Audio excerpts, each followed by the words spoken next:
3, 2, 1. The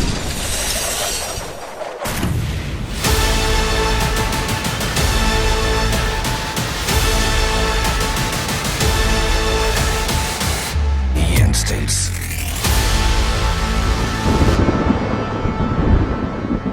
Hey, everybody. Welcome to The Instance. This is The Instance, episode 664 for February 4th, 2022. I'm Scott Johnson, and I am joined today by Jocelyn Kearney, sitting over there. Hi, Joss. Hello, hello. Nice to see you back. Also, of course, Garrett Weinzerl, sitting right over there. Hello, Garrett. Happy Friday. Hey, man, you got a hand on your chest that's like doing this to me. What's that about? What's going on? And then there's some kanji down there. Oh, what does it say?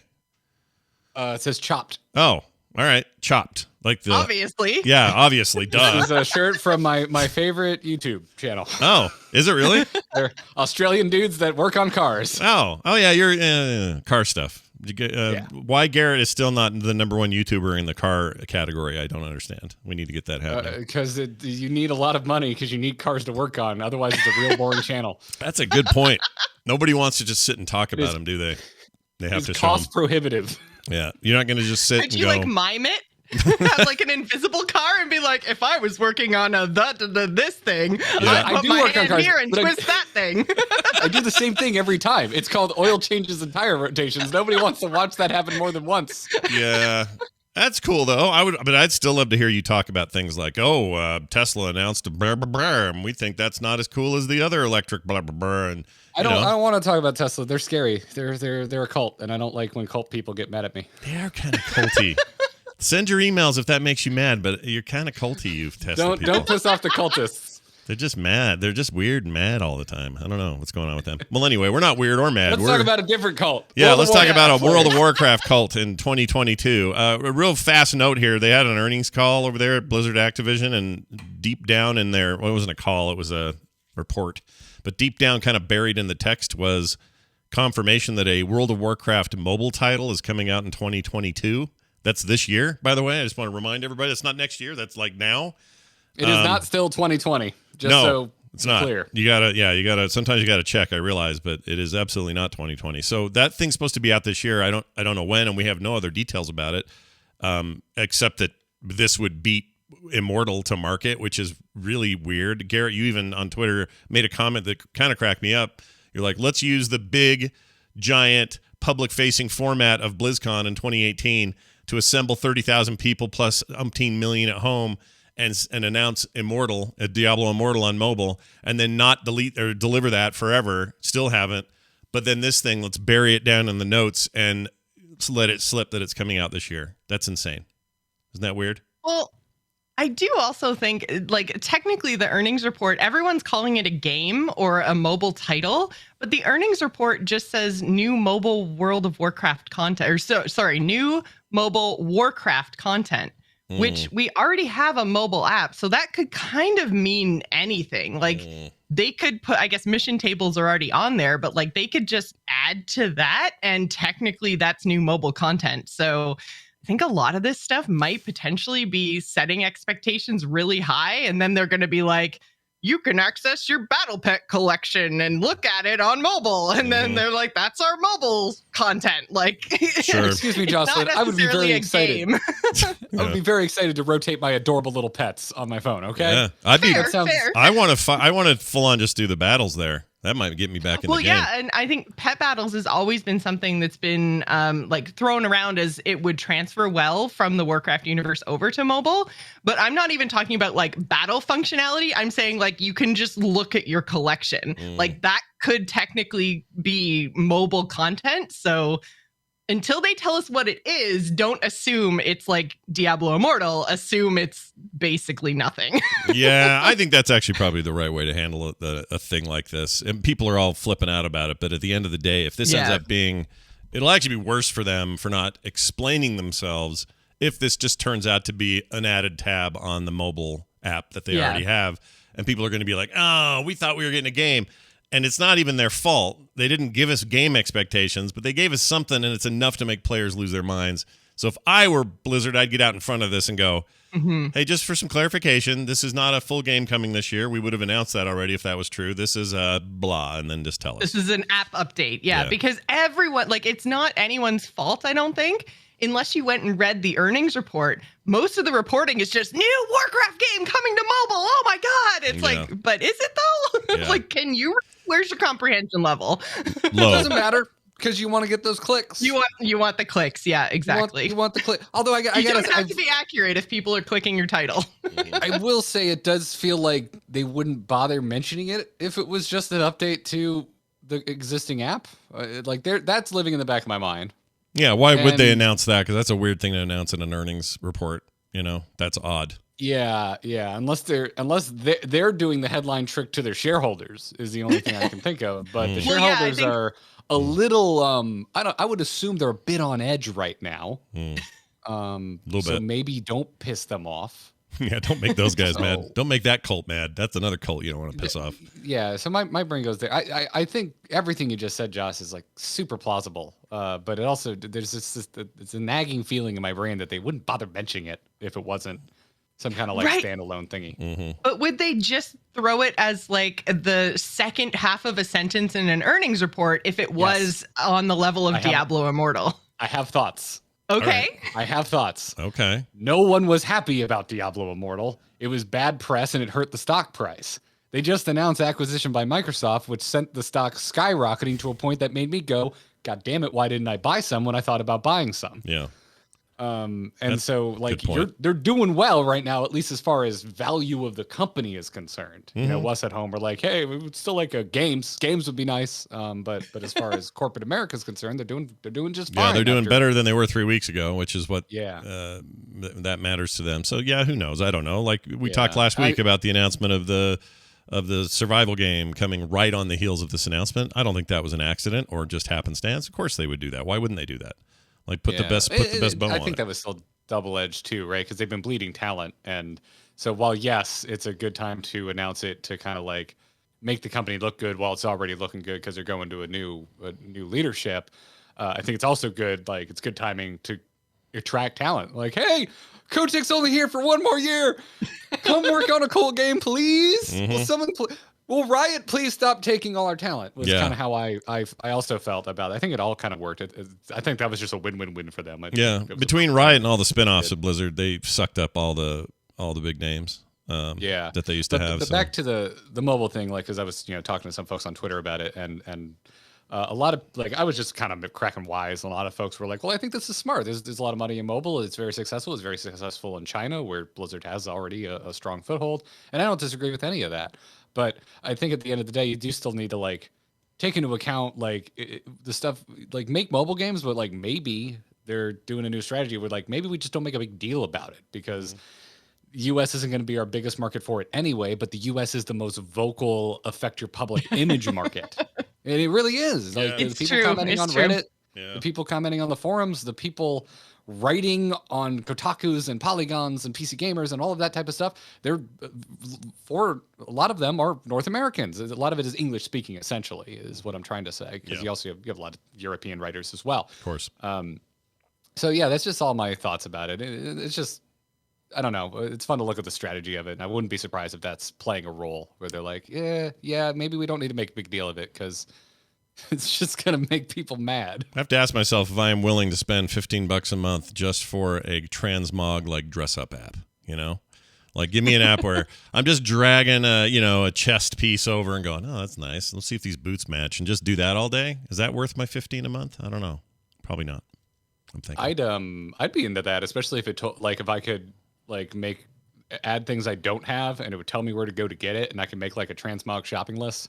Oh, that isn't bad. The game should have more of that anyway. Tons of add-ons that do that. There are, but they're not good. They're all don't want to learn janky. things. They're all some basic functionality in the transmog, built in. Yeah. The problem with those collection. mods is those mods always seem super janky to me and never really quite did what I was hoping it to do. There is a better version of my transmog shopping list yet to be made, or at least last I played the game, they didn't exist in the way I wanted it. But, There's also something to be said for stuff like that you can have fun with when you're not able to play the game. Yeah. Which is when I am screwing around on my phone. Yeah, which is why I want the pets. I would do that. Don't worry. They'll just put an in-app purchases thing, and you'll be able to just like select from a store all the pieces of armor that you'd like to have. And for a mere $9.99, you can have it, Garrett. Mm-hmm. Yeah, it's all yours. And if there's a good enough mod, no need to go in the game at all. if there's a good enough add-on, Adhesive Wombat has a good point. Play a game. You know, I've got this great new game. It's so realistic. It's called Going to the Store. Yeah. Yeah, the store. They've got physical dressing rooms. What? Yeah, and you can go in and they have mirrors. And depending on what state you're in, you may or may not need to wear a mask. Wow. Your state, you'll be all right in Florida. You'll be fine. Actually, in most of my state as well. Yeah. Look for the red ones is all I'm saying. Hey, moving on. Let's get to our big topic this week, which is still about Warcraft. Funny enough. Check it out. The inevitable but seemingly impossible has happened, you guys. WoW has gone cross-faction, or shortly will. Only took about 10 years since we started asking about that on this show, and everybody else and their dog asking for such a thing. It's going to happen. And right now, the Alliance and Horde are very separated, despite a couple of sort of events where you do work together, or at least come across each other's path in certain instances. They're going to make it so you can form parties together across dungeons, raids, and raided PvP. This isn't available yet, but the change is planned for release as part of the eventual 9.2.5 update sometime after the upcoming major patch, Eternity's End. So that will happen, and then this little add-on will come a little bit later. And my immediate brain said, well, this must be drop-off in subs, and they're having to do this to get populations on servers under control. And if you've got really uneven sort of Horde Alliance problems on certain servers, then you really open yourself up for issues, even though you're often pulling from server groups into different groups to try to help make up for that and pad it out. But that leaves some guilds in a bit of a twist because they've got both Horde and Alliance factions, and they can never get those two groups of people together, really. And if they're uneven in any way, it makes it worse. So that's my cynical answer right out of my face. But I don't know if that's actually it. So before we get to how it actually is going to work, I'd love initial impressions here. Like, Jocelyn, why do you think they took this long? And what do you think what's this to accomplish now? Honestly, I think you're pretty bang on because sub numbers, I think, like, obviously I don't actually know sub numbers. Everything is very just like anecdotal. My experience is running a raid team right now. And I mean, like, we actually couldn't even run on Tuesday because we couldn't field 10 players. Wow. So and at the beginning of Shadowlands, I was turning people away because we were at the cap of 30. So like our raid team is less than a third of the size it was when Shadowlands launched a year and a bit ago. So I have to think that subs are down. Yeah, I mean, I don't think it's an unreasonable stance to take. And why would they not do this in the future or in the past? Was, well, they didn't have that problem, so why address it with that? They can keep this illusion of factional warfare and the purity of the Horde v Alliance and never the twain shall meet sort of thing. They can maintain that for as long as they can, but at some point, the numbers are the numbers. We're 18 years in. Like, you got to do something, and this is the something. and we'll get into why it doesn't actually. I think it actually doesn't harm the Horde versus Alliance construct of the game. I'll get to that in a sec. But Garrett, what was your first take when you heard this? That I booed Ian Hezekostas at the last BlizzCon when he said doing this wouldn't make sense. Yeah, when he said that, I went, I think it'll I was like, sense. do you know your own game? Like, have you ever seen a story from Warcraft play out? Because this shit happens literally when there's a minor inconvenience. Did you guys know I was afraid they were going to get mad at me for asking that question because it wasn't on the list? I don't know if I ever told anyone this. I asked that question in the Q&A, at least that part where they answered it, because I just really wanted to know if this is ever going to happen. And I was actually a little worried because I was supposed to field a lot of these before we did the thing. And I think that's when he said, no, it's not, we're not, basically just shot it down. And here we are, what, a year, not even a year later, Just short of a year later, they're doing it. Anyway, sorry. Continue on with what you were saying. This was answered at 2019, wasn't it? Was it 2019? Oh, I was thinking this year because I asked him again this year or last year. 2020. The one where we did it at home is the one I'm thinking of. The online one, yeah. I was sitting at the Patrick and he like gave me an eye like, what are you doing? Yeah, because you were booing. Yeah. I'm like, it's a stupid friggin' answer. At you like, oh, you're one of those Americans.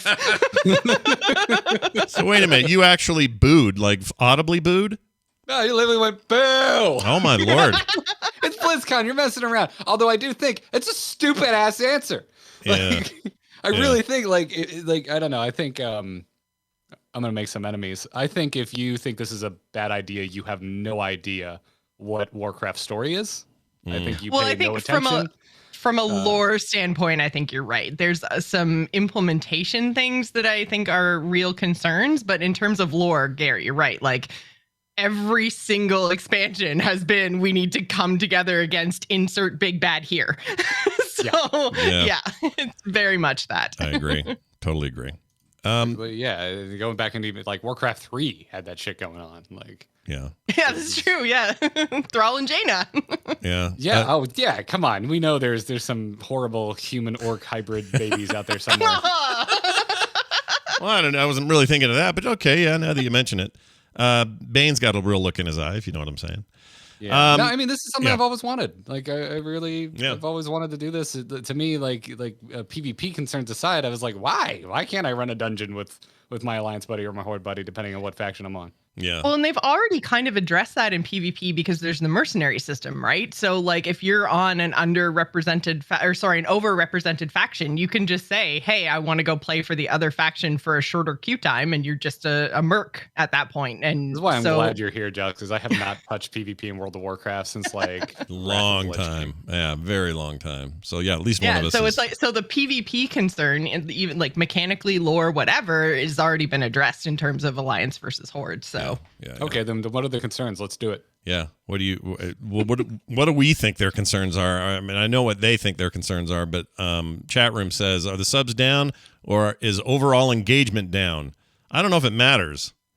Does it matter if you're not? I mean, engagement means no one's raiding. If you're talking about raid, let's just take raiding as an example. Low engagement means they might be subbing but just doing other things because nobody wants to raid. So I guess there could be a difference, but effectively, it doesn't matter. Like if they're going to have endgame content and no one's engaging with it, whether they're not subbed or they're just not playing that content, they got to do something about it. I would argue that this doesn't fix the potential reasons people are maybe raiding less, though. If that's a problem, I'm actually just assuming that raiding is happening less for possible other reasons. So if we go with that scenario in our heads, the only reason, there's not just the one reason that, there's not enough faction balance. If people aren't raiding, it might be because maybe the rating's not as good as it used to be, or maybe people are a little tired of it. So Joss, is someone who raids in the team here currently, and still, do you think the content is as compelling as it should be? Is it getting tired? Are you wanting something new? Like, is that part of this reason that they're doing this? Well, I mean, we've been raiding the same raid since July, so definitely an absolutely ridiculous lack of content on the rating side right now, and that's contributing for sure. But in terms of like the raid itself, this last raid, Sanctum of Domination, was one of my least favorite raids I've done. It had some interesting encounters, but the raid itself was just such a time sink. Like before you get to the first boss, you have to kill like 10 to 15 minutes of trash, depending on how high your damage is, before you even get to the first boss. And then the whole entire instance has these crazy long runbacks. And it's just like, it felt a lot like they're just trying to keep us in here longer. I hate being... the base design of the raid just felt... bleh. I don't like feeling that way. I don't like feeling like I'm being artificially... that's why that trash balance has always been a tricky but it wasn't business. Even like trash. It was just the size of the raid, like the length of the hallways was insane. And I get that you're trying to portray like big scale, like this is, the jailer's domain, but like, come on. Yeah, for sure. So let's get to what this thing actually is. or what they say they're going to do. Players will be able to directly invite members of an opposing faction into their parties. So Horde to Alliance, Alliance to Horde, obviously. If they are already friends via battle tag or real ID, or if they are members of an existing cross-faction community, these are the people you can invite. When making pre-made groups in the Group Finder tool, they can open applications to members of both factions or just their own faction. I guess you can still control that artificially if you want to just keep it to Horde or whatever. Let's see. They'll be able to communicate through party chat while in the game and trade items, I assume outside the game as well, because that chat happens in the app. Fight together and earn achievements while inside instances. Meanwhile, guilds and all other random matchmaking activities will stay same faction. So this isn't actually going to help you if this is a guild-only raid that you're doing. This would only help you if this is like, hey, it's me and 10 of my friends and we're just sort of scattered all over the place. Anyway, players will still remain unfriendly or hostile out in the world, even if they play together. So let's say you met at a stone instead of porting each other in or whatever. You're still technically kind of PvPing it out there if you wanted to. If you're in war mode and you're in a party, it doesn't matter. You can still kill each other. Yeah. And people can kill you. And as far as I understand, that would also mean that, like, if Garrett and I are in a party, I'm Horde, he's Alliance, and I'm a healer and he's taking damage from some other random Horde person, I can't heal him either. Right. We are hostile. So Sure, I understand. Sure, you can't heal me. I can't. Yeah. Mhm, you can't. Can't or won't, Joss. Can't or A little won't. bit column A, a little bit column B. Yeah. Like can't, but wouldn't if I could. Yeah, if you could. There you go. Yeah, but you should have been a blood elf instead of a night elf. That's all I'm saying. Well, this is an interesting point because at least that's more fun than the usual sitting around you have to do. I don't know. You could have some real take each other down moments and screw off like that before the raid's ready. And I don't know. There's something to be said, I suppose, for that if you're friends or whatever. A handful of instances with explicit faction divided components will also not work with this cross faction stuff, at least on the outset. And that's an important point because I think they plan for more of this later. But anyway, this includes Battle for Dazala. I never say this one right. Dazaralor. There we go. Trial of the Crusader, Icecrown Citadel, although these may be reworked in the future. Because if you remember any of those encounters, specifically Icecrown Citadel in my memory, there are parts of that thing that the entire scenario is about you being separate and sort of racing to get the Lich King, and it's not the kind of thing you you have can the airship easily battle, which is very Horde v Alliance. Yeah. Even when you just first walk in, you have like faction leaders hanging out there in Arthas's foyer. Yeah, listening to Bolvar scream as he's tortured. Yeah, that's back when I had Rain of Arrows. What was it called? Volley. Volley. I loved Volley. Oh man, freaking miss Volley. Yeah, I had a consecrate and make a sandwich. That's how I tanked as a paladin. Yeah. Could you actually get up and go do the sandwich? How would you move forward? Would you you just sort of someone in the team would say, Garrett, we've taken care of this. Off tank warrior, you got this. That's great. That's Go fantastic. thunderclap, you got it. But that's also, we're talking about an era where this separation of factions had a big deal. Had a lot more to do with the way they decided to tell the story and sort of lay out the game. So this is all about to change, and those things may get reworked. Here's what Ian Hazakosa said regarding why this is tricky and not more wide-ranging within the game to start with this patch. He says, on a fundamental level, the code was written to assume a party has a faction, and that party's faction is Horde or Alliance. He says there's a bunch of little things in the game that reference that. So it's been a large undertaking of collaboration between our gameplay engineers, our UI, and our content and systems designers. And some of it is also assumptions made in different instances about the group being one faction or the other. We're doing work to unwind and account for the vast majority of those. Some of them are beyond the scope of what we can really deliver in legacy content, like Dazalazar. We want to get there someday, he says. We want to be able to support it so you can do your transmog runs with your friends. So it's not going to be perfect. It's not going to cross the run of the entire history of the game, but it sounds like moving forward, it would. And that's where I have this hot take.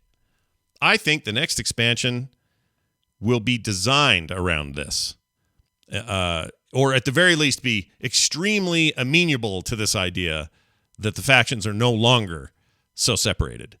And what that means in actual gameplay, I don't know, but I think we're about to get past the idea that faction matters.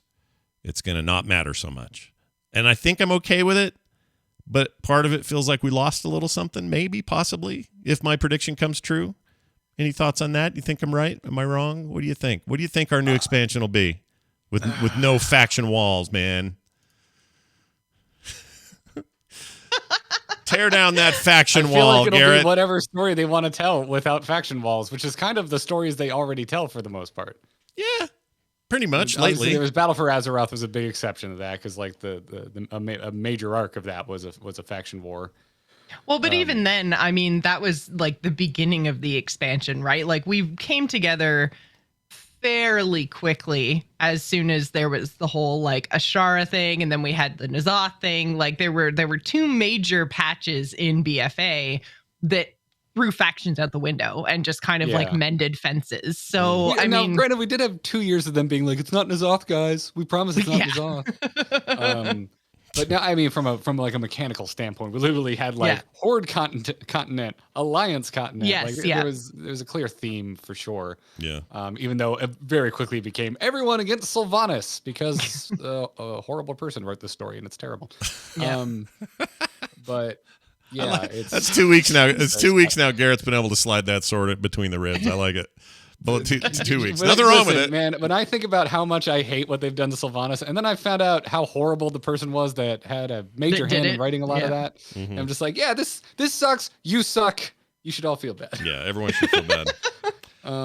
But yeah, it's I think it'll be fine. They've told so many stories. More than not, the stories end up in a cross faction coming together across aisles to defeat a major threat. Mm-hmm. Yeah, so, no, you're right. It's interesting because most other MMOs have avoided this entire trope by still having factional stuff in their games. But when you play the game, play a day, like you're just questing or you're in big cities or whatever, or even chatting, you're not seeing some weird language in chat. You're not, experiencing this weird disconnect between what somebody else chose and what you chose. You play Elder Scrolls. There isn't even like tagging mobs and like making that then unavailable to you. It's like when I'm out questing in ESO and some other player runs by, I have no idea what faction they are, and it doesn't matter. We just kill a thing together. We both get loot, and we say huzzah! Yeah, it might matter later when you end up in a PvP match with them, but you just you'd never know because you don't know what they've chosen. And there is there's some open world aspects to PvP in that game, but it's everyone opts into it. It's not like a foregone conclusion. That's one example. Final Fantasy 14 is similar, or actually just does away with that, right? Isn't everybody kind of on the same side? They're all just fighting batshit crazy anime monsters, right? Garrett, you're playing. What? I was going to say, I'm like, I have no idea. Yeah. I mean, that's all they do. Well, the way it handles, I mean, there's like you join a faction, but they are representative of like the 3 great nations in Eorzea. That work together all the time. Yeah. And I mean, if you play through, there's very much like kind of Game of Thrones politics going on, but for the most part, try not to get into spoilers here. Everyone gets along. Like we're all in it together. Yeah. There's definitely major arcs where that's not the case, but for the most part, the main leaders try to get along and try to work together towards a common goal. Sure. And so you aligning with one of those 3 major factions is like, I don't know, for me, I was asking around. I'm relatively new, so I don't know if this changes later on, but I was asking, I was like, does it really matter what I join up? They're like, no, do you think elves, pirates, or warriors are cool? That's really all it's asking. I was like, well, I like pirates, so I'm going with pirates. Yeah. So and pirates are cool. I like that place the most, except the name of the town can bite me, of the main city. That Limsa. What's wrong with Limsa Lominsa? Lipsa Lom Sploopsa. Freaking what do you sucks. got against Limsa Lominsa? It's a terrible name. That's not cool pirate Limsa. name. Limsa is a cool. I think Limsa is a cool name. Limsa. Ask your doctor if Limsa is right for you.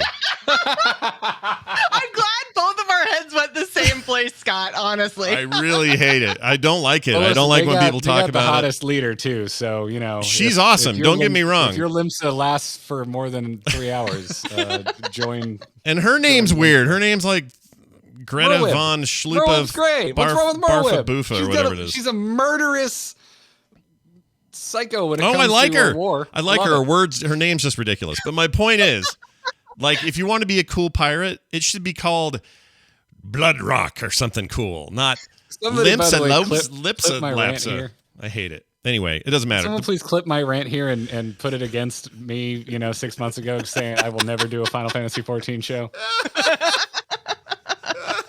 If someone could just slap those two together, I'd really appreciate it. I have not gotten enough of enough shit for playing Final You're Fantasy 14. flip-flopping. Yeah. I was looking at Kyle like, dude, I'm really starting to like this game. People are going to be all over me. And everyone's just like stoked I'm playing. Yeah. I think what happened there, I really do think this, it was timing. You made this flip during a time where a lot of people were making this flip. And a lot of people were looking for a place to land when they left WoW. And you happened to be, experimenting at that time. And I think people are way more forgiving at the moment.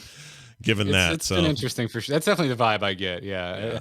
I've seen a few comments that are like, you don't really need to compare it to WoW anymore. And I'm like, I don't know. It's like it's a journey that I'm on, and for the most part, a lot of other people are on the same journey. So I think that's why I'm finding success like doing some Final Fantasy content is because I think I'm in the same place as a lot of people who are coming over from other MMOs. Yeah, for sure. The one thing I think that they can do with this change, that again I think aligns itself with what most MMOs settled on, and you can almost say like, well, it was brave and daring for WoW to start out with this plan to be very faction specific, to stick with what made the RTSs before it so unique.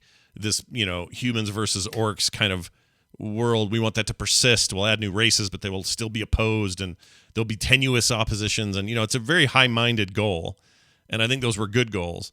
I just think we're to the point now where it's just not going to be, it's not chief among your problems. Chief among your problems is keeping players interested and making sure you can play with your friends. And I think that this gave way to that. While other MMOs probably just said that in the beginning and went, let them all play together. Like, what are we trying to do? Why are we trying to separate people? I get it.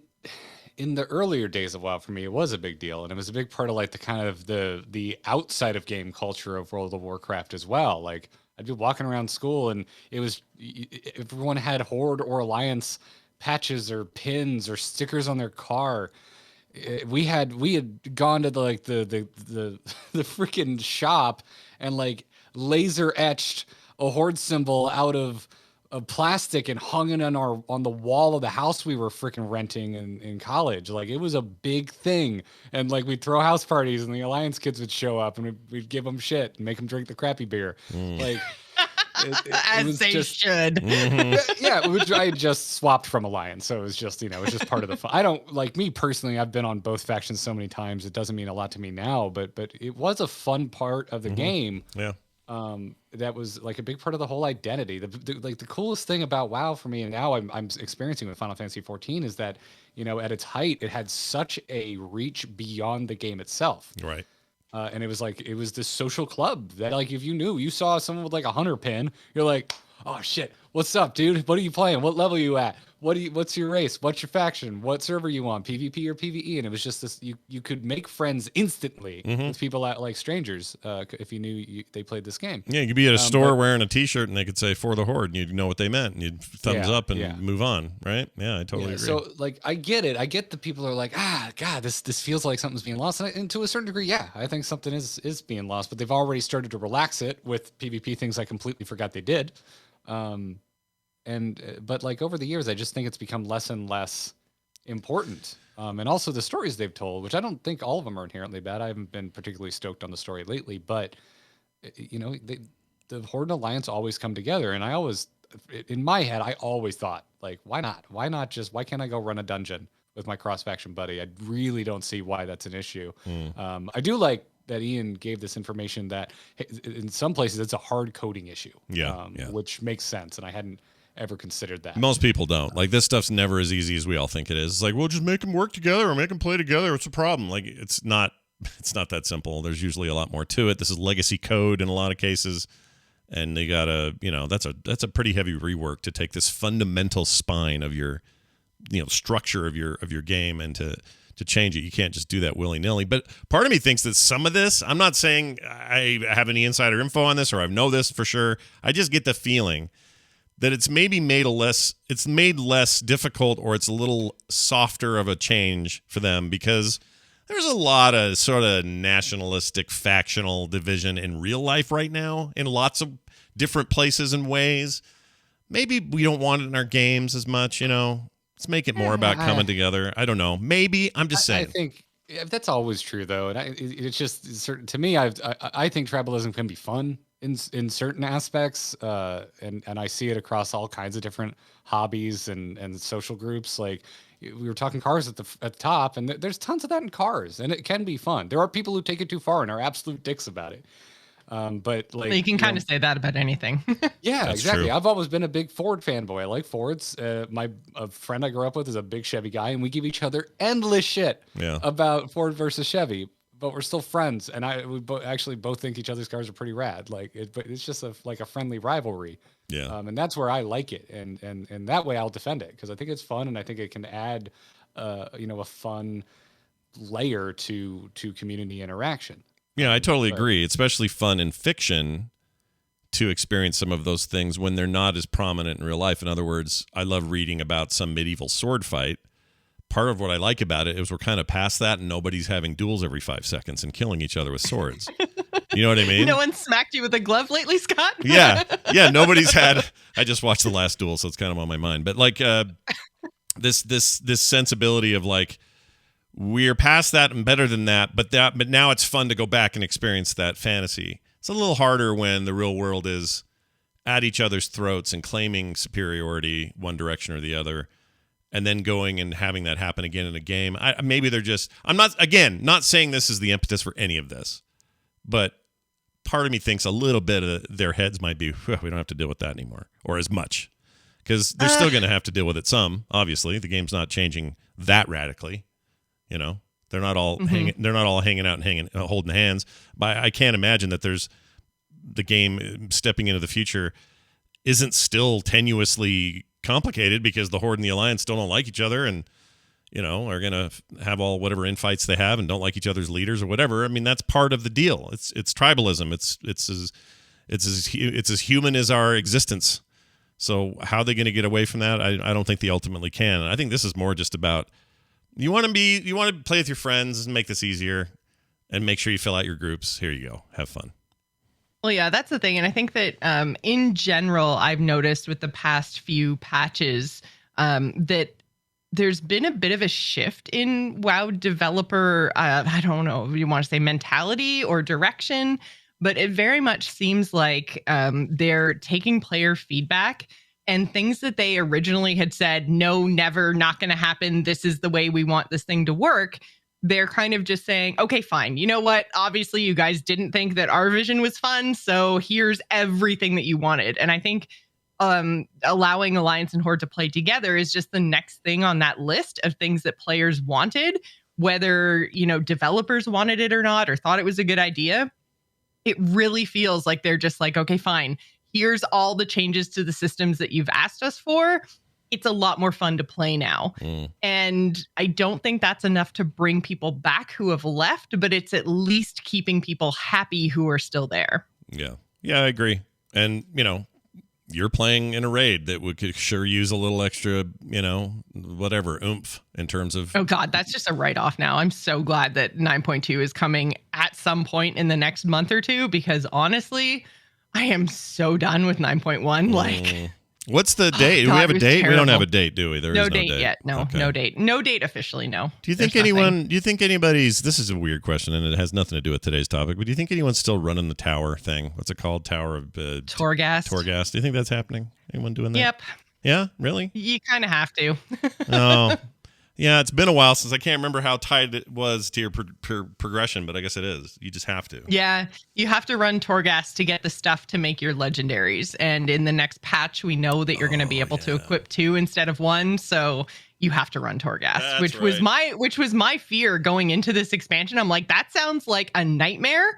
Turns out it is a nightmare. It's awful, but you have to do it for your character's power level. Yeah, I was so hopeful for it. I know. Do you remember what we used to talk about? Some people do really like it. Some people do, but I think it's awful. It's horrible. It's Like, it's just one big long trash fight until you get to one final boss. By the time you get to him, it's meaningless because you're so powerful. It's so awful. It's just a time sink. It wasn't that long ago, Garrett, where you and I were talking about that being the thing we were looking forward to the most when it was announced. The idyllic version stoked. of it. Yeah. Yeah.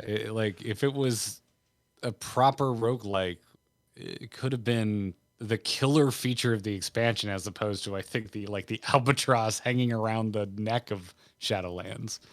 It's just weighs it down. It's and to me, I think I know nothing, right? I don't code jack. I'm not a programmer. I'm not a developer, but it seems like it's one of these things that's like so core to Shadowlands that I don't know how you would strip it out at this point. Yeah. I think they're aware. I think they're very aware that the majority of the player base is very over it, very done with it, wishes it wasn't as tied to the entire length of this expansion as it is. But so I would be very freaking surprised if we saw anything like this ever again. Yeah. But the matter of fact is it is here. And it's kind of, I have to imagine it is difficult to design around. The method that the Final Fantasy world might have taken to Torghast was, here's a new thing you can do if you feel like it.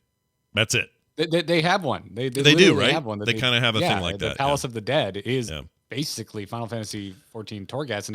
And it was years before Torghast when that landed. Right. But my point is, like, they'll make a thing like that and say, hey, for lack of a better term, a new attraction at the park. Come have fun in there, and if you like it, great, and you'll get rewarded for doing it, but it's not required. If you'd rather just be a bard in town and play bad covers of Beatles songs, you can do that too. Like, I really like that thinking about an MMO where people have carved through your story and your scripted content, and now what are they left to do? Well, give them a variety of things to do, and don't make them do really drudgery-based things to get there. I don't know why that is. I'm still a long way away from being done with quote unquote leveling in Final Fantasy 14. But the vibe I am getting is that every little side thing that has ever existed in the game is still just as relevant and just as enticing at the end of every expansion as it was when it launched. Like, I'm getting this, like, when you think back to all the things you were doing in Vanilla, or all the things you were doing in BC, or all the things you're doing in Wrath of the Lich King. And some of that is still, things you want to go do depending on what you're into, right? In World of Warcraft, like maybe you still want to go get a Nether Drake. That's still there for you. There's nothing stopping you from going and doing that. Yeah. But it feels like there's a little bit more of that, and it's been applied evenly across every expansion they've ever put into Final Fantasy 14. Yeah. And I think it is just kind of shifting, popular public opinion on kind of what people want out of an MMO. And everyone's a little different, right? Because then there's more than just two. Just for the purposes of keeping this conversation manageable, we're kind of doing this 1v1 comparison. Sure, there's many more. Yeah. I mean, I personally like the way ESO does it with, like, flattening the leveling system across the game. Some people don't like that. I love it because I can go do what I want when I want. Everybody's going to have a different take on that. But yeah, I think we are entering a space where the social destination of an MMO is increasingly more important than the story you did and the gear you grind. Like, I think that's going to be part of things, especially a fantasy MMO. But I think what that place provides you in social ways, transmog, mounts, weird effects, toys in the game, meeting up in weird places, doing stuff with your friends that's just fun and idle. Like, I think that's going to start taking, it already is taking a bigger role for people. There are people that play Fortnite just to stay with their friends and not shooting anything. They just go in there and hang out and talk and run around the world and build a quick tower out of wood and then fall off it and laugh at each other. Like, it's super dumb. It sounds like on the surface, but once you get in there, you realize, no, they're just looking for their social space. And when I was in college, we used to go take over, when I was playing Alliance, we would go take over the Undercity Bank. And we would just, like, sit there for like 2 hours just drinking Dr. Pepper and bullshitting. Like, yeah. Well, and that's kind of the social aspect, I think, is the biggest problem or the biggest hurdle that I'm going to have to get over as a guild leader, because you can't do this cross-faction stuff in guild, right? So, like, as soon as this was announced, the first thing that, like, 5 of my players said, and remember, I can't even field 10. We're like, oh yeah, we get to be night elves, amazing. It's all my druids were just like, we're night elves now. And I was like, okay, but that means, like, We lose guild chat. We lose like the guild bank functionality. Like if you guys want to be night elves, great, we can still come together and raid, but like our community is going to be split in half. Like that sucks. Mhm. And you can make a cross faction community, but it doesn't have all the functionality of a guild. So Right. I'm like, they could fix that with having like guild housing where I could just go build a house in Azeroth somewhere and like have it be neutral and have like a bank and a vendors and all the rest of it be there and be neutral, but they're not doing that. So I'm just like, oh man, like my raid team is just like, we're not going to be able to communicate in game anymore. Like half of my people are gonna, like, I'm going to have to make like a get your crit together alliance guild and like somehow like try to keep everybody together. Like it's going to be a real challenge, I think, unless you're the kind of guild, which we are not, that says you shall play this class, play this like race, be in this place. Like I don't dictate players' experiences like that. So man, this has really put me in a pickle. I'm not going to lie. Like the social aspect is a really big piece. Yeah. Boy, howdy. Yeah. Boy, howdy. Boy, howdy indeed. Now, before we move on, I just want to make a comment. Jocelyn, I noticed you're using my mouse mat from an old Nerdtacular, and I love that. Oh, yeah. It's, I love that you're still ago. using that. Look at that. I love it. That just made me happy to see. I think it was my first Nerdtacular, actually, in 2012. Yeah, that would be about then. Oh my God, that mouse pad's 10 years old. Yep. I don't like thinking about it. Oh, buddy. It's still, and people. Go ahead, Garrett. Where it's the stormtrooper walking the AT-AT. I have that one. It lives in my laptop bag. Oh, good. That's where it should live. That's a great place for that to live. It's a wandering notepad with a wandering monster on it, or a wandering robot. Been all over the States. This one still gets stolen all the time, and then someone tries to make shirts out of it or whatever, and I have to tell some websites to tear them down. In fact, a guy tried to sell me an NFT of this once. I bet he did. Yeah, of my own thing. It annoyed me. Scott, are you saying that NFTs are scams? I'm saying a lot of NFTs are scams. I can't believe you're telling me there are scams happening in NFTs. Yeah, feels a little scammy when someone tries to sell your own artwork that you have a 28-layer Photoshop file of on your own hard drive, trying to sell you that, and actually minted it. They minted it and put it on OpenSea. A-holes. OpenSea took it down, though. Anyway, let's move on to what we were playing this week, and we'd love to hear your feedback, by the way. We'll get to emails in a second. I did want to mention I picked up Dying Light 2, or actually got a code from the developer for the new Dying Light game, which is a sequel to Dying Light 1, obviously a very popular, well-thought-of zombie game where you had to try to not be out at night or else the zombies got real bad and killed you. A lot of parkour elements, that sort of stuff. This is more of that, but really emphasizing the traversal aspects of it. The parkour in this is so freaking fun. I really recommend it. I was unsure because I think the acting kind of sucks. I think the story so far is a little fine, a little rote, whatever. Graphics are amazing. I'm playing it on a 3080 and it's beautiful. The ray tracing stuff is insane in that game. If your computer can handle it, I highly recommend it. Cries in 1070. Yeah, Cries in 1070, exactly. 2080 is even starting to feel a little long in the tooth over here. I got real lucky real early on this gen, but anyway, it's really rad, and moving around that world just feels great. And you're in constant run mode, so there's no sprint mode. You're literally sprinting all the time, and it feels real good. I'm just surprised. Also, killing zombies with bats and axes feels as good as it ever did. So, if you're into it, that just came out yesterday, in fact, and I like it. I didn't realize that had come out. I never played the first one, but it looks good. It looks fun to play. So I'm glad to hear that it is fun to play. Yeah, the first one I think was good, and it had a good overall package, but it wasn't the minute-to-minute play. The mechanics of it weren't as fun as I felt like maybe they could be. This feels like a huge step in that direction to make it way more fun to play, but kept it, big and exciting and a little scary and all of that. And I'm not that far into it to give it like a full review or anything, but my first impressions are good. But boy, the acting's bad. It's really bad. Some of it, not all of it. Some of it's okay. Jill. The man, not that bad. It's not nearly as bad as Jill or Barry, but it's pretty bad. Joss, you played one of my favorite games of last year. Tell us about Inscription. Oh, really? Yeah, I love this game. Okay, so this is the kind of game that everyone says, "Oh, you got to play it. You're gonna love it. You got to play it. You're gonna love it." Why? Well, because there's cards. Yeah. Like, yeah. So Inscription is a deck builder, which I traditionally do not like. Not your favorite, is it? You like the CCGs, but not really the builders very much. Yeah, like I like somebody else to be smart and build me a thing so I can steal it and play it. Which this is not. That being said, I did really enjoy. So I haven't quite finished it yet. It's split into kind of 3 different sections.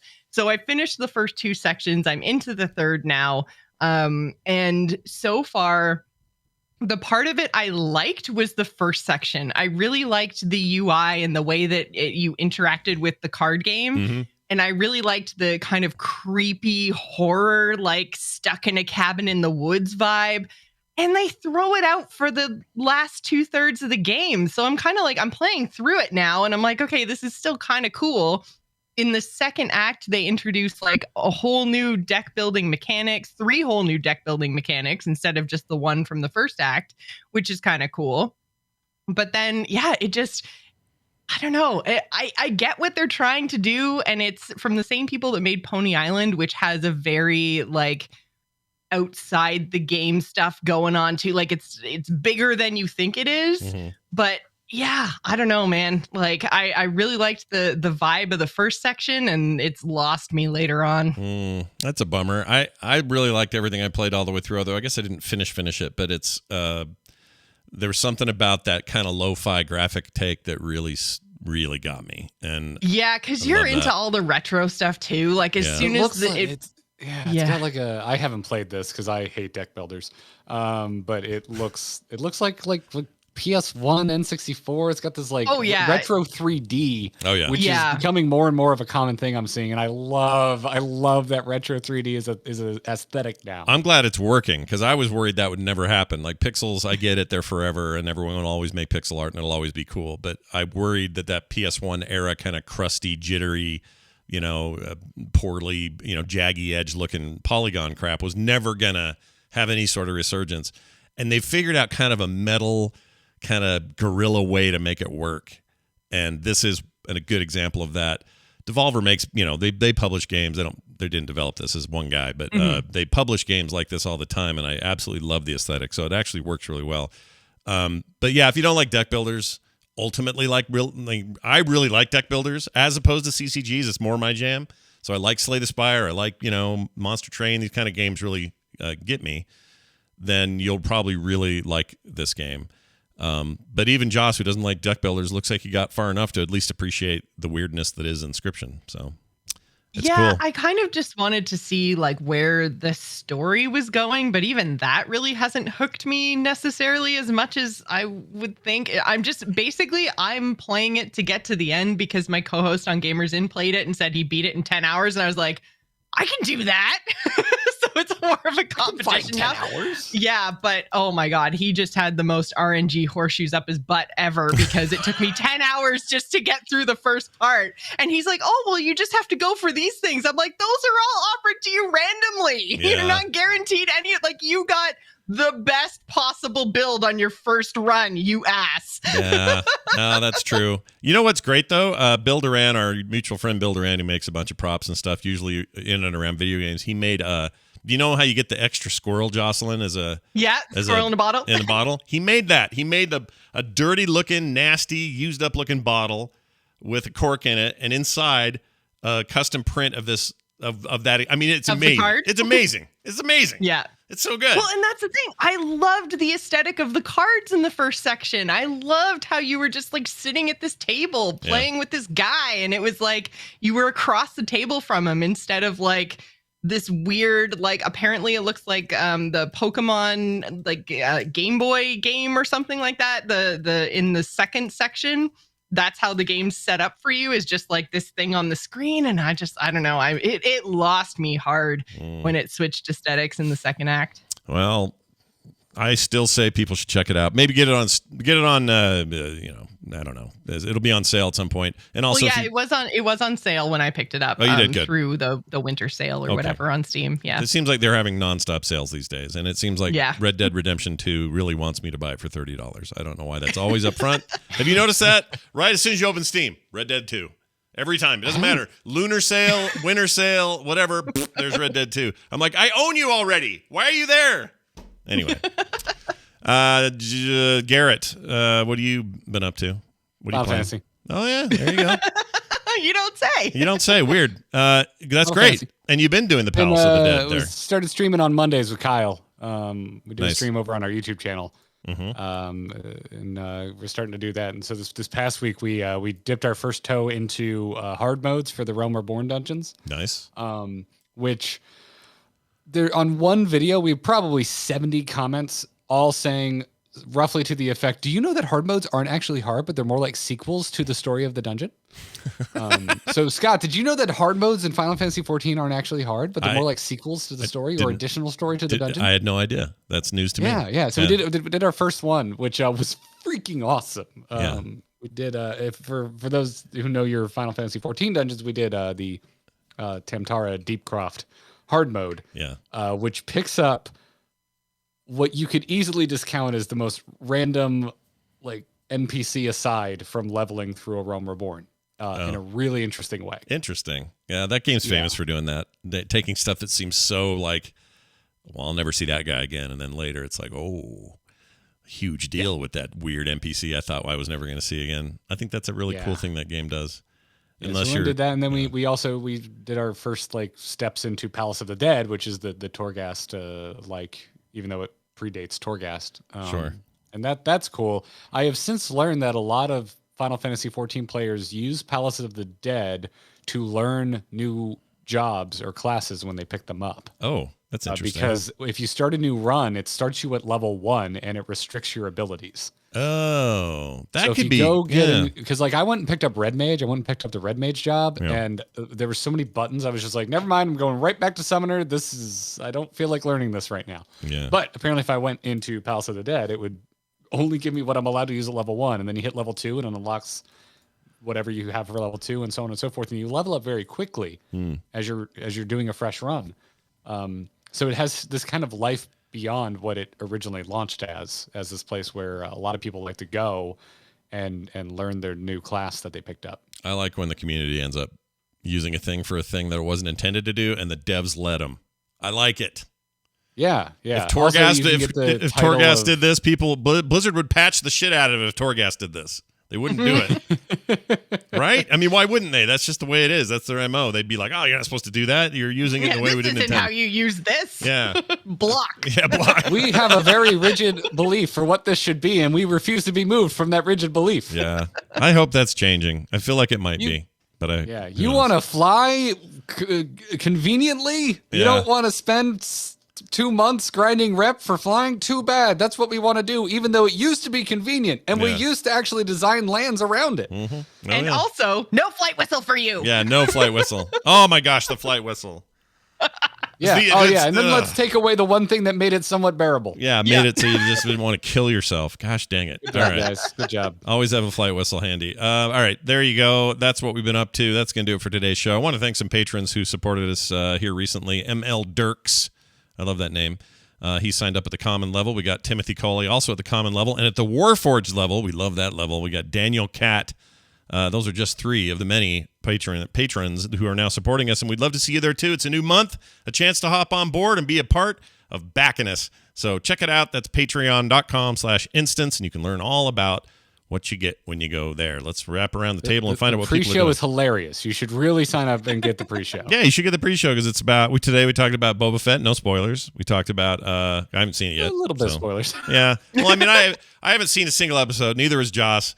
And it wasn't the kind of spoiler where we were like, "Oh no, I can't believe you said it." Yeah. It's or just, now I don't don't even have to spoil watch. anything that. Yeah. I did Mile High. Like it's just pretty down, obvious look stuff. at everything. Sure. Yeah. So we talked a bunch about if you're that. on Twitter, you know what I said. Yeah. So we use that time to talk kind of about what's just on our heads. So if you think that sounds interesting, great time to sign up. Patreon.com/instance. Let's let everyone talk about what they have coming up this week. Jocelyn, what do you got going? I've actually been streaming on Friday nights on over on Twitch. So if you guys are interested, then head on over to twitch.tv/JocePlays, JOCE Plays. I've been playing Hearthstone, but I'm putting a poll out every Friday afternoon to see what people want me to play. And I mean, Hearthstone just crushes everything else right now. But, maybe people get sick of watching me lose. I don't know. Yeah, maybe. Maybe they'll get around it. You can play that scary game again. What the hell is it called? Dead by Lipsalosum Lopson. All right, anyway. Yeah, that one. Hey, Garrett. Dawn of the Deadlight. Garrett, what are you doing? I mean, you mentioned some of it. Tell us more about the YouTube thing. Yeah, we're doing a little bit more over at youtube.com/amovetv. We're still doing Kyle and me are putting up a new Final Fantasy 14 video every Wednesday morning, but now we are also doing a Monday stream at around 2 o'clock Eastern, 11 a.m. Pacific. So if you want to come hang out with us live, we stream it right there on the YouTube channel. So if you're already subscribed, because I know you love the Final Fantasy 14 videos, you should get go live notifications. You can just hang out right there, chat with us, hang out, tell us how to run dungeons. Nice. We've been going into dungeons blind, and chat has just been giving us tips, and it's been working out really well. So far, no one's bold-faced lied to us to get us to die for their own amusement. Well, you never know when those guys are going to creep up, but I'm glad to hear they have left you alone. That's fantastic. Quick note, the retro show I do now is doing gangbusters. We're doing real great. Check it out. Play Retro, it's called. Get it wherever you get your podcasts. This week or next week, we talk about the run and gun genre that started in the 80s and continued through most of the 90s and even today. Things like Contra, Metal Slug. If any of these sound interesting to you or that you remember plugging quarters into these things or buying them on consoles, well, the good news is we're going to be talking about those. So check that out on Mondays, and you can find that podcast wherever you get your shows. That's going to do it for us. For me, for Garrett, for Jocelyn. We'll see you next time.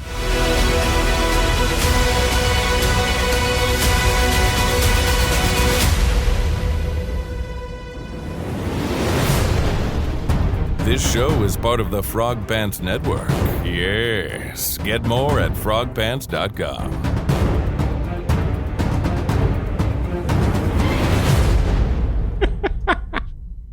Technically, Patrick is still here every week with his little giggle at the end.